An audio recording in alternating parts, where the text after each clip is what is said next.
لا شريك له وأشهد أن محمدا عبده ورسوله. اللهم صل على محمد وعلى آله وأصحابه ومن تبعه بإحسان إلى يوم القيامة. يقول الله تبارك وتعالى في محكم التنزيل: أعوذ بالله من الشيطان الرجيم. يا أيها الذين آمنوا اتقوا الله حق تقاته ولا تموتن إلا وأنتم مسلمون. وقال رسول الله صلى الله عليه وسلم: اتق الله حيثما كنت وأتبع السيئة الحسنة تمحوها وخالق الناس بخلق حسن. أما بعد فيا عباد الله، أوصيكم ونفسي بتقوى وفقد فاز المتقون. الله أكبر، الله أكبر، الله أكبر ولله الhamd. Jamaah sekalian yang dirahmati Allah, alhamdulillah pada pagi yang cerah ceria ini kita bisa bersama-sama menghadiri panggilan Allah Subhanahu wa Ta'ala pada momen Idul Adha kali ini.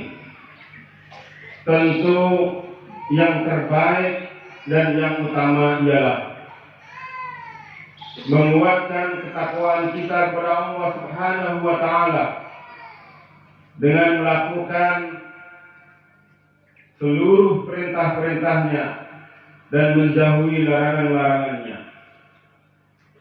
Bertakwa kepada Allah baik dalam keadaan senang maupun dalam keadaan sedih. Bertakwa kepada Allah baik dalam keadaan sehat maupun dalam keadaan sakit. Bertakwa kepada Allah baik dalam keadaan kaya maupun dalam keadaan miskin. Fatazawwadu fa inna khairaz zadi taqwa. Carilah bekal, ambillah bekal, karena sesungguhnya sebaik-baik bekal adalah takwa. Jamaah sekalian yang dirahmati Allah, kita percaya dengan seyakin-yakinnya bahwa apa yang kita miliki, rumah, sawah, tambak, ladang, semuanya akan kita tinggalkan. Dan yang kita bawa ialah seluruh amal kebaikan kita. Sholat kita, zakat kita, infak kita, umroh dan haji kita. Selebihnya ialah kita tinggalkan untuk ahli waris kita. Allahu Akbar, Allahu Akbar, Allahu Akbar walillahil hamd. Jamaah sekalian yang dirahmati Allah, barangkali hari ini kita tidak akan percaya kalau kita katakan bahwa ada seseorang yang melakukan perjalanan karena perintah Allah dengan jarak 1.500 km. 1.500 km para jemaah ditempuh dari negeri Kan'an Palestina menuju yang disebut oleh Allah Subhanahu wa Ta'ala di wadin ghairi di zar'in. Disebutkan negeri ini oleh Allah Subhanahu wa Ta'ala dengan lembah yang tandus kering tanpa bisa ditanami satu tanaman pun.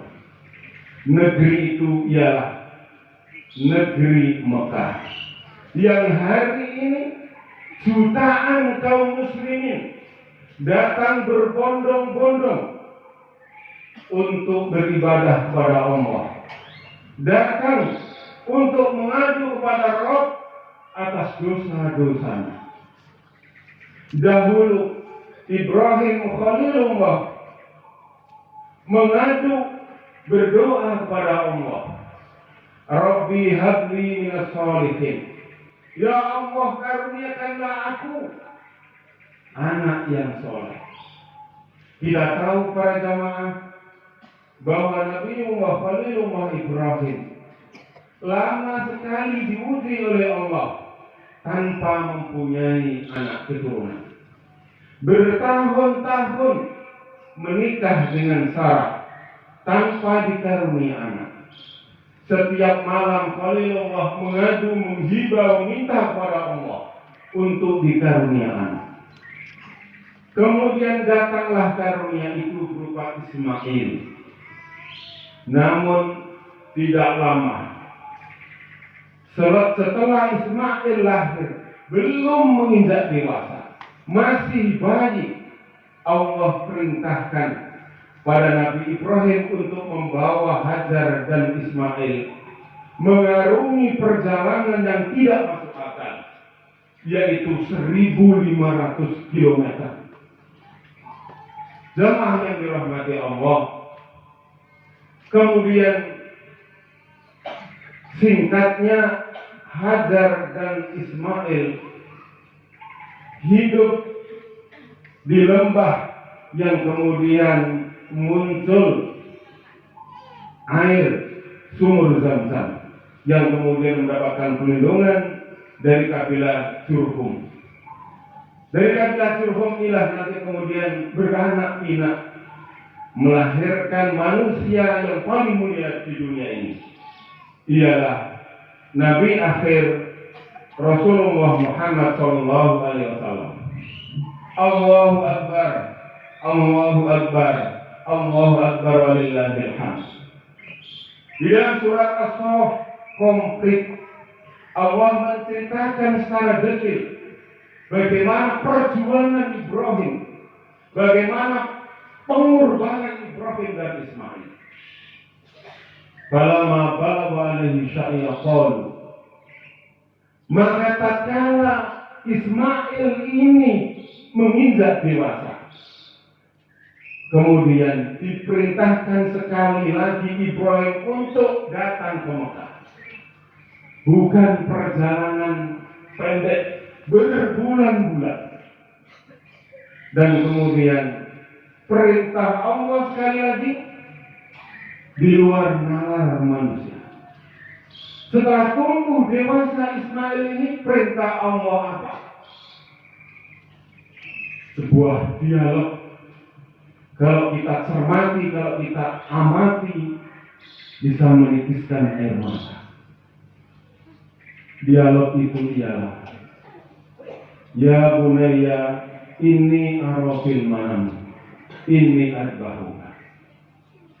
Lama ditinggalkan oleh Ibrahim, tiba-tiba kemudian Ibrahim datang ke Mekah, dan kemudian beliau mengajak muhawarah, mengajak diskusi dengan anaknya. Wahai anakku Ismail, sesungguhnya ayah bermimpi menyembelih engkau.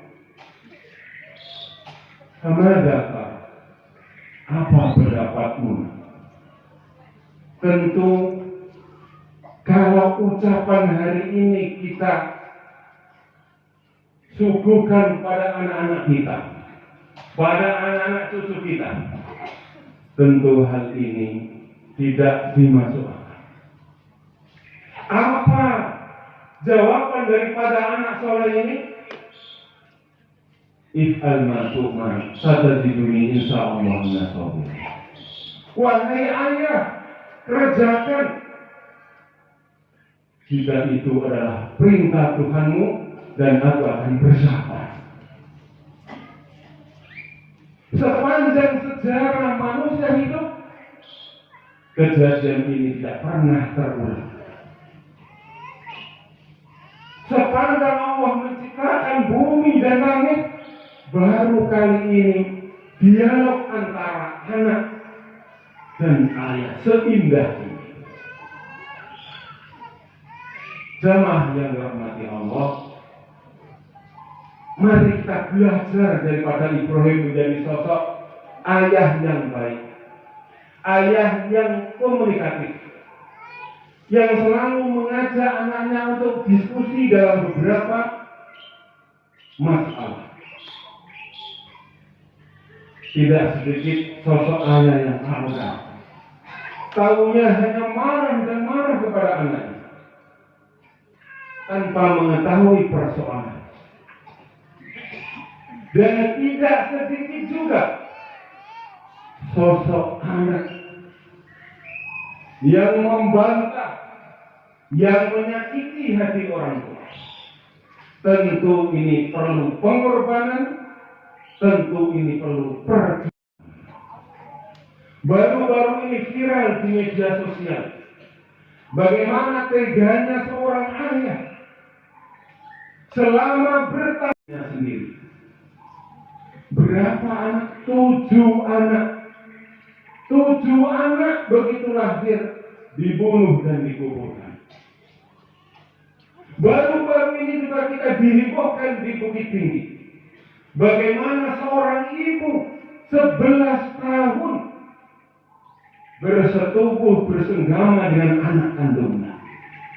Tentu ini hal yang cukup menggelisahkan. Oleh karenanya, mari kita contoh Ibrahim Khalilullah. Ada persoalan didiskusikan dengan anak. Dan mari kita contoh Ismail alaihi salam. Karena memang hidup tidak pernah kosong dengan masalah. Ada saja masalah. Satu masalah selesai, muncul masalah yang lainnya. Silih berganti, datang berganti, tidak akan pernah sepi dengan masalah. Allahu Akbar, Allahu Akbar walillahil hamd. Jamaah yang dirahmati Allah, syariat Nabi Ibrahim sampai kepada kita hari ini ialah dengan disyariatkannya menyembelih binatang kurban. Yang mampu berkorban dengan sapi, silakan. Yang mampu berkorban dengan kambing, silakan. Terpenting ialah ada pengorbanan yang kita berikan kepada Allah Subhanahu wa Ta'ala. Lebih daripada itu, supaya ia tidak menjadi angan-angan saja. Bukan hanya membaca kisah-kisah Ibrahim dan Ismail, tetapi yang bijaksana ialah ketika kita dimampukan oleh Allah, kita datang ke sana. Kita melihat makam Ibrahim, kita melihat Khidir Ismail. Kita bisa umroh, kita bisa haji bagi yang mampu. Niat penting. Berapa banyak orang yang mampu? Berapa banyak orang kaya? Tapi tidak punya kesempatan dan tidak punya niatan untuk datang ke sana. Berapa banyak para pemulung sampah, para kuli bangunan, karena dia punya kesempatan, punya niatan, dia mampu datang menghadap Allah ke Baitullah. Allahu Akbar, Allahu Akbar walillahil hamd. Harapan mereka yang haji ialah diterima sebagai haji mabrur. Jamaah yang dirahmati Allah, saya ingin berpisah. Ada seseorang yang tidak berhaji, tetapi diterima oleh Allah Subhanahu wa Ta'ala dan mengguncangkan dunia. Kisah ini diceritakan oleh ulama besar Mujahid Ibnu Mubarak. Pada satu kali Ibnu Mubarak setelah melakukan manasik haji, beliau tertidur. Di dalam tidurnya beliau bermimpi. Datang 2 malaikat. Yang satu bertanya, "Wahai malaikat, berapa jumlah jamaah haji tahun ini?" Malaikat kedua menjawab, 6.500. Malaikat yang satu bertanya lagi, "Berapa yang masuk kategori haji mabrur?" Malaikat ini menjawab, "Tidak ada. Tidak ada satupun dari 6.500 ini yang diterima hajinya. Hanya 1 orang yang diterima, ialah Said Muhammad." Siapa dia, wahai malaikat? Malaikat ini kemudian menjawab, dia adalah tukang sol sepatu yang ada di pinggiran Damaskus. Bangun Ibnu Mubarak ini dan kemudian berdiri. Gemetar tangan dia. Seluruh haji, jamaah haji ini tidak diterima, kata mereka. Kemudian malaikat itu meneruskan, mereka diterima karena sebab satu orang itu, yaitu si Sa'id. Setelah ibadah haji, Syekh Mubarak tidak pulang ke rumah, langsung dari Mekah ke Damaskus, mencari dari satu lorong ke lorong lainnya. Setiap orang yang bekerja sebagai tukang sol sepatu didatangi. Siapakah Anda ini, Pak? Apakah Anda kenal dengan Sa'id tukang sepatu sol? Wahai Bapak, dia adalah tukang sol sepatu yang ada di pinggir Damaskus. Dicarilah Sa'id ini oleh Imam Mubarak, Ibnu Mubarak, dan kemudian ketemu. Alangkah kagetnya ulama besar ini pada zaman melihat penampilan, melihat sosok daripada Sa'id. Praktis tidak menunjukkan kealimannya, praktis tidak menunjukkan seorang yang ahli ibadah. Namun kemudian Sa'id ditanya oleh Mubarak, wahai Bapak, benarkah Bapak ini Sa'id? Iya, saya adalah Sa'id, tukang sol sepatu yang sudah bertahun-tahun kerja di sini. Wahai Sa'id, maukah engkau ceritakan kepadaku? Kemudian Sa'id dipaksa terus-menerus oleh Ibnu Mubarak menceritakan kisahnya. Dan Ibnu Mubarak menceritakan mimpinya kepada Sa'id. Sa'id pada waktu itu meneteskan air mata, tidak sanggup untuk menceritakan kisahnya. Wahai Imam Ibnu Mubarak, pada satu hari istri saya ini ngidam. Tercium oleh dia aroma masakan yang sangat lezat. Maka istri saya menyuruh, wahai Abi, mintakan seketul daging dari masakan yang saya cium ini. Dan kemudian Sa'id ini mencari di mana sumber bau masakan itu. Dicarilah. Ketemu sebuah gubuk yang hampir roboh, di mana di sana ada janda tua bersama 6 anak perempuannya. Kemudian Sa'id bertanya, wahai ibu, bolehkah ibu memberikan seketul daging untuk saya? Istri saya lagi ngidam. Setelah menangis ibu ini kemudian menjawab, wahai Tuan, daging ini haram bagi Tuan, tapi halal bagi saya. Halal bagi saya dan 6 anak saya. Sa'id ini kemudian semakin penasaran. Ada daging yang halal bagi ibu, tetapi haram bagi. Ibu ceritakan daging apa ini? Wahai Tuan, saya dan 6 anak saya sudah seminggu tidak makan. Maka saya menemukan bangkai keledai di pinggir jalan. Bangkai itu kemudian kami potong dan kemudian saya masak untuk saya berikan kepada anak-anak saya. Mendengar kisah janda ini, para jamaah menangis terseduh-seduh saat itu. Dia langsung pulang ke rumah. Dia ceritakan kepada istrinya. Kebetulan Sa'id ini bertahun-tahun menabung uang untuk berangkat haji. Terkumpul 350 dirham.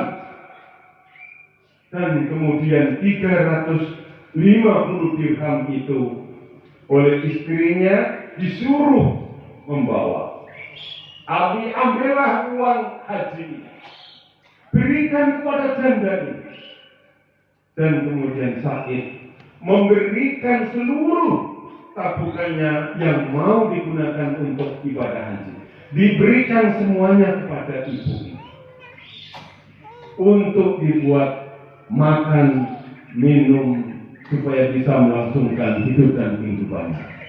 Allahu Akbar, Allahu Akbar, walillahil hamd.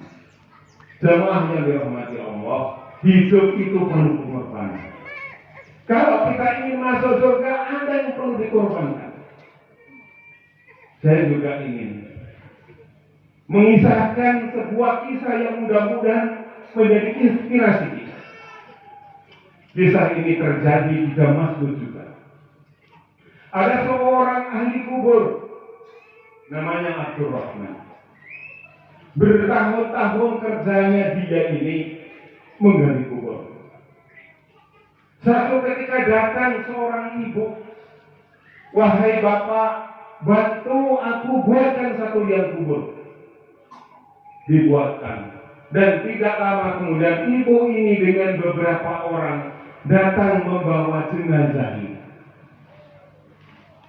Tatkala jenazah ini dimasukkan, lihat Abdurrahman yang memasukkan ke dalam liang lahat. Tetapi tiba-tiba Abdurrahman ini pingsan dan kemudian diteruskan yang lain. Tidak lama ibu ini datang pada jamaah.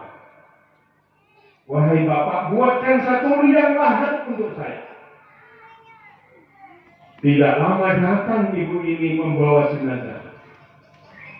Dan kemudian sekali lagi Abdurrahman masuk ke liang lahat. Dimasukkan ke liang lahat, tiba-tiba Abdurrahman ini pingsan lagi. 2 kali pingsan. Jemaah yang dirahmati Allah,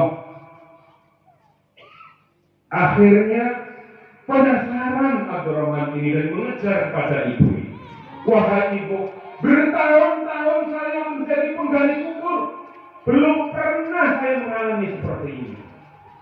Jenazah yang pertama ketika saya mau masukkan ke liang lahat, ditunjukkan oleh saya oleh Allah pemandangan sungai yang ada di surga. Dan ada 2 malaikat yang menyambar ruh jenazah itu. Tadi barusan kejadian itu berulang. Ditampakkan oleh saya pemandangan air sungai, kenikmatan di surga. Datang 2 malaikat kemudian menyambar ruh jenazah tadi. Siapakah 2 jenazah itu, wahai ibu? Ibu ini kemudian berkisah, "Wahai bapak, yang pertama adalah anak saya yang kita suruh, yang kita perintahkan untuk tafaqquh fiddin, menghafal Al-Quran, belajar ilmu agama. Sementara jenazah yang kedua ialah kakaknya yang setiap hari bertumpus lumus, banteng tulang, peras keringat untuk membiayai saudaranya yang lagi mencari ini." Allahu Akbar, Allahu Akbar, walillahil hamd. Mendengar kisah ibu ini kemudian Abdurrahman dia tidak mau lagi menjadi penggali kubur. Dia datang ke Masjid At-Taubah, masjid yang banyak makam-makam para syuhada. Dan kemudian beliau umur 60 tahun mulai belajar ilmu agama. Allahu Akbar, Allahu Akbar, walillahil hamd. Hidup perlu ada yang dikorbankan jika kita ingin meraih surga Allah Subhanahu wa taala. Mari kita tutup dengan doa.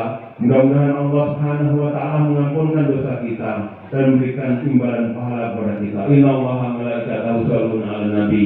Ya ayyuhalladzina amanu shallu 'alaihi wa sallimu taslima. Allahumma ighfir lil muslimina wal muslimat wal mu'minina wal mu'minat الأحياء منهم والأموات إنك سميع قريب مجيب الدعوة ويا قاضي الحاجة اللهم إنا نسألك سلامة في الدين والعافية في الجسد وزيادة في العلم وبركة في الرزق وتوبة قبل الموت ورحمة عند الموت ومغفرة بعد الموت اللهم هون علينا في سكرات الموت والنجاة من النار والعفو عند الحساب ربنا هب لنا من أزواجنا وذريتنا قرة أعين واجعلنا للمتقين إماما اللهم أرنا الحق حقا وارزقنا اتباعه وأرنا الباطل باطلا وارزقنا اجتنابه ربنا آتنا في الدنيا حسنة وفي الآخرة حسنة وقنا عذاب النار وصلى الله على سيدنا محمد وعلى آله وصحبه أجمعين والحمد لله رب العالمين. السلام عليكم warahmatullahi wabarakatuh.